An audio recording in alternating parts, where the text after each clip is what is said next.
Movie की शुरुआत में हम एक बच्चे को देखते हैं जो कि वीडियो गेम खेल रहा होता है और इस बच्चे का नाम फैन होता है। तभी इसके मॉम डैडी यहाँ पर आते हैं और कहते हैं कि हम रात में कहीं बाहर जा रहे हैं और 12 बजे तक वापस आएंगे। इसके बाद हम देखते हैं वो बच्चा वीडियो गेम खेल ही रहा होता है, तभी वहाँ की लाइट चली जाती है, जिससे वो सोचता है कि उसकी बहन ऐना ने कुछ किया होगा जिसकी वजह से लाइट कट हो गई। अब वो अपनी बहन ऐना के रूम की तरफ जाने लगता है देखने के लिए, और जब वो अपनी बहन को देखता है तो उसके मुंह से बहुत सारा खून निकल रहा होता है। तब उसकी बहन ऐना उससे बताती है कि उसके मुंह के अंदर कुछ है जो कि उसे मार देना चाहता है। तब उसकी बहन फिन कहती है कि चलो यहाँ से निकल चलते हैं, नहीं तो हम दोनों मारे जाएंगे। और जब वो दोनों घर से बाहर जाने लगते हैं तो फिन को भी पता चल जाता है कि कोई चीज है जो उसका पीछा कर रही है। अब वो दोनों कार से जा ही रहे होते हैं, तभी ऐना कार को एक पुल के पास रोक देती है और उस पुल के किनारे जाकर अपने भाई को बुलाती है, कहती है यहीं पर आ जाओ क्योंकि यहाँ पर हम दोनों सेफ रहेंगे। और जब फिन ऐना के पास जाता है तो ऐना उस ब्रिज से नीचे कूद जाती है, जिसकी वजह से उसकी वहीं पर मौत हो जाती है। इसके बाद वहाँ पर पुलिस आती है, लेकिन फिन कुछ भी बताने से इनकार कर देता है क्योंकि वो काफी घबराया हुआ होता है। इसके बाद वो ऐना की बॉडी के पास जाता है और जोर से चिल्लाता है। इसके बाद यहीं पर मूवी का सीन कट हो जाता है।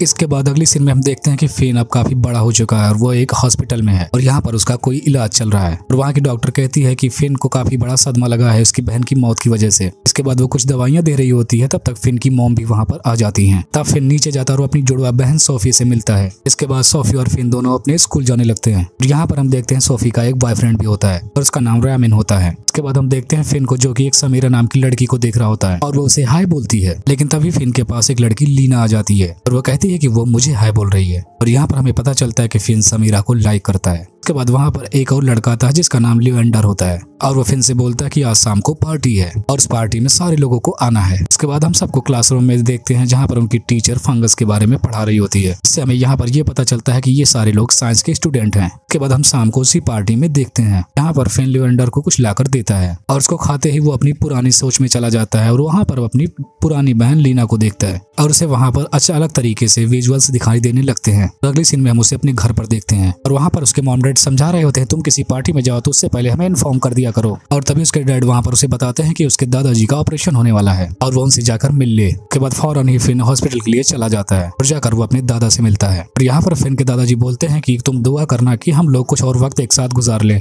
इसके बाद हम फिन को देखते हैं जो कि अपनी दवाई लेकर सो रहा होता है, लेकिन तभी उसे अचानक से कुछ आवाजें सुनाई देने लगती हैं और जब वो उठकर देखता है तो उसकी बहन सोफी को उसके मैम डैड एक जगह पर बैठा दिए होते हैं और ये सब कुछ फिन वहाँ से छुप कर देख रहा होता है। और वहाँ पर एक बूढ़ी औरत आती है जो कि सोफी के कपड़े उतरवा कर अपने भी कपड़े उतरवा कर उसके ऊपर बैठ जाती है और फिर सीन ये यहीं पर कट हो जाता है। अगली सुबह हम देखते हैं कि फिन जब उठता है तो उसके मॉम डैड उससे कहते हैं कि वो टेरिस से नीचे गिर गया था। अब फिर अपने कॉलेज जाते टाइम लीना से मिलता है और उसके साथ जो कुछ भी हुआ है उसे बताता है। यहाँ पर हम ये भी देखते हैं सोफी और राविन का रिलेशन अच्छा नहीं चल रहा होता है और यहाँ पर सोफी एक रस्सी से लटक रही होती है लेकिन वो नीचे गिर जाती है। इसके बाद तब राविन सोफी से घर मिलने के लिए जाता है, लेकिन सोफी उससे मिलने से मना कर देती है। इसके बाद अब शाम हो चुकी होती है जहाँ पर फिन सो रहा होता है, तभी उसे वहाँ पर राविन का मैसेज आता है कि डिनर पर आने के लिए। यहाँ पर राविन होटल पर इंतजार कर रहा होता है और तभी वहाँ पर एक औरत आती है और वो बाहर जाकर राविन का नाम लेकर चिल्लाने लगती है और जब राविन उसे बाहर जाकर देखता है तो वो औरत जब राविन को देखती तो राविन ऊपर उठकर नीचे गिर जाता है। अब वो औरत राविन के गले पर एक तार से उसे गला कसकर उसे मार रही होती है। दूसरी तरफ हम देखते हैं जब फिन होटल में आ चुका है और वो राविन को ना देखकर उसके पास फोन लगाने लगता है और जब राविन का फोन नहीं लगता तो फिन उसे इधर उधर ढूंढने लगता है। तब फिन राविन को ढूंढते ढूंढते कार पार्किंग की तरफ जाता है और वहाँ पर देखता है कि राविन एक कार के ऊपर मरा पड़ा है और वो फौरन पुलिस वालों को बुलाता है, लेकिन पुलिस वाले आकर उसे बताते हैं कि ये एक सुसाइड है। और तभी वहाँ पर फिन के डैड भी आ जाते हैं फिन को रिसीव करने के लिए। इसके बाद हम फिन को घर पर देखते हैं जो कि अपनी दवाई खाने वाला होता है, तभी उसे दवाई में कुछ नजर आता है और जब वो उस गोली को तोड़कर देखता है तो उसके अंदर एक कीड़ा जैसा होता है। इसके बाद हम देखते हैं फिन जब अपनी अगली सुबह कॉलेज जाता है तो वो अपनी फ्रेंड को उसे दिखाता है और अपने टीचर को भी इस कीड़े को दिखाता है। तब उसकी टीचर उस कीड़े को देखकर बताती है कि ये एक फंगस है जो कि किसी मरी हुई बॉडी में पैदा होते हैं और उसकी टीचर कहती है कि अगर तुम्हें इसके बारे में और कुछ जानना है तो तुम इस कार्ड पर पते पर आ जाना। इसके बाद फिन और लीना बाहर आते हैं और वो इंटरनेट पर चेक करते हैं कि उस कीड़े के बारे में। उन्हें वहाँ पर पता चलता है कि इस कीड़े का उपयोग पुराने जमाने में तांत्रिक और चुड़ैलों के लिए किया जाता था, जिससे वो शैतान या किसी देवता से संपर्क करना चाहते थे। इसके बाद हम देखते हैं कि लीना और फिन दोनों उस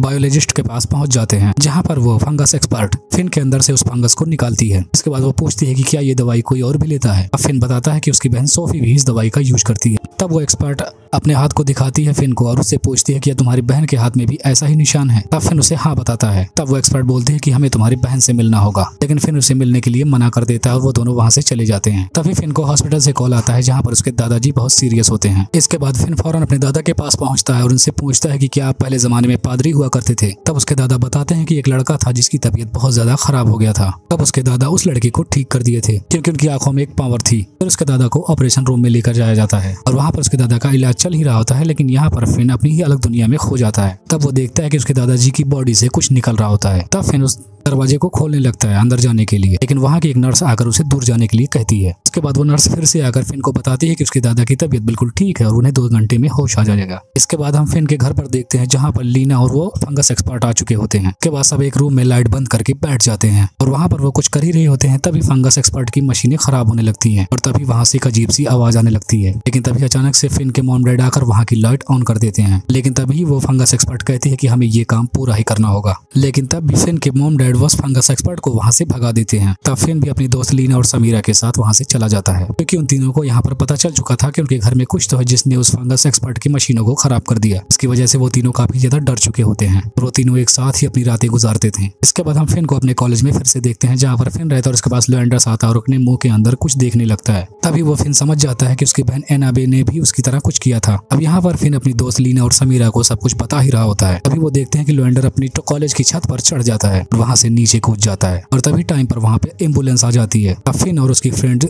उसको हॉस्पिटल ले जाने लगते हैं और वहीं स्कूल पर लीना को एक कार्ड भी मिला होता है जिससे उसे पता चलता है कि जो दवा फिन ले रहा है उसका आज लॉन्चिंग है। तब वो फौरन लॉन्च होने वाली जगह पर पहुंच जाती है और वहां पहुंचकर वो देखती है कि फिन के डैड ही उस फंगस की दवाई को लॉन्च कर रहे हैं। वहीं पर हमें उस लॉन्च वाली जगह पर उस महिला को भी दिखाया जाता है जिसने राविन को मारा था। अब हम हॉस्पिटल पर देखते हैं जहाँ पर फिन और समीरा होते हैं और उनके हाथ में एक फाइल होती है जो कि लोएंडर की होती है और वहाँ पर उन्हें पता चलता है कि वो फंगस वाली दवाई वो लोग उसी पर इस्तेमाल कर रहे हैं जो लोग अनाथ हैं। उन सारे लोगों को किसी न किसी ने अडॉप्ट किया है। यहाँ पर हमें पता चलता है कि सोफी और फिन को भी अडॉप्ट ही किया गया था। अभी वहाँ पर एक आदमी आता है और फिन को बताता है कि इस दवाई को तुम्हारे दादा ने ही बनाया था। अब फिन और समीरा अपने दादाजी के पास जा ही रहे होते हैं, लेकिन तभी उन्हें पता चलता है उनके दादाजी की मौत हो चुकी है। लेकिन वो अपने दादा के पास खड़ा ही होता है, तभी पीछे से कोई आदमी आकर कोई सीरम उसके अंदर इंजेक्ट कर देता है जिसकी वजह से फिन और समीरा दोनों वहाँ पर बेहोश हो जाते हैं। इसके बाद हम फिन और समीरा को बधे हुए देखते हैं और वहाँ पर समीरा की माँ आती है और फिन को अपने साथ लेकर चली जाती है। वहाँ पर फिन देखता है कि उसके मॉम डैड भी उसके ही साथ हैं, लेकिन उसे वहाँ से कोई भी छुड़ाने को तैयार नहीं है। तभी फिन के मॉम डैड उससे कहते हैं कि वो उसकी आत्मा को उसकी बॉडी से निकाल कर उसके दादाजी की आत्मा को उसकी बॉडी के अंदर लाएंगे। इसके बाद फिन और उसके दादाजी को अलग अलग बेड पर वही की रूम में लटा दिया जाता है। तब फिन के साथ ही और उसके मॉम डैड कुछ मंत्रों का पढ़ने लगते हैं और तभी फिन के दादाजी अचानक से उठ जाते हैं और वो फिन के बॉडी के ऊपर आकर बैठ जाते हैं जैसे कि सोफी के साथ हुआ था। लेकिन तभी वहाँ पर लीना भी आ चुकी होती है जो कि समीरा को भी छुड़ा लेती है और वो फौरन फिन वाली जगह पर पहुंच जाती है जहाँ पर वो फिन के मॉम डैड और उसके साथियों को पेट्रोल छिड़क कर जला देती है। इसके बाद वो फौरन फिन को छुड़ाने लगती है और वो उस रूम को लॉक करते हुए वहाँ से बाहर निकल जाती है और वो लोग फिर से पूरा घर को विस्फोट कर देते हैं। उसके बाद हम देखते हैं समीरा, फिन और लीना तीनों एक कार से जाने लगते हैं, लेकिन उनकी कार में कोई अजीब चीज आती है जो कि उनकी कार को बिल्कुल घुमा देती है। इसकी वजह से कार घूम कर फूल के किनारे पर लटक जाती है। तो वो तीनों जैसे तैसे उस कार से बाहर निकलते हैं और लास्ट में कार नीचे गिर जाती है। अब क्योंकि फंगस वाली दवाई लॉन्च हो चुकी थी, अब लीना और फिन दोनों बात कर रहे होते हैं कि हम अब किसी पर विश्वास नहीं कर सकते। उनके पीछे हम देखते हैं कि समीरा की आंखें बिल्कुल उसी औरत जैसी हो गई थी जिसने राविन को मारा था और ऐसे ही दिखाते हुए इस मूवी की एंडिंग हो जाती है।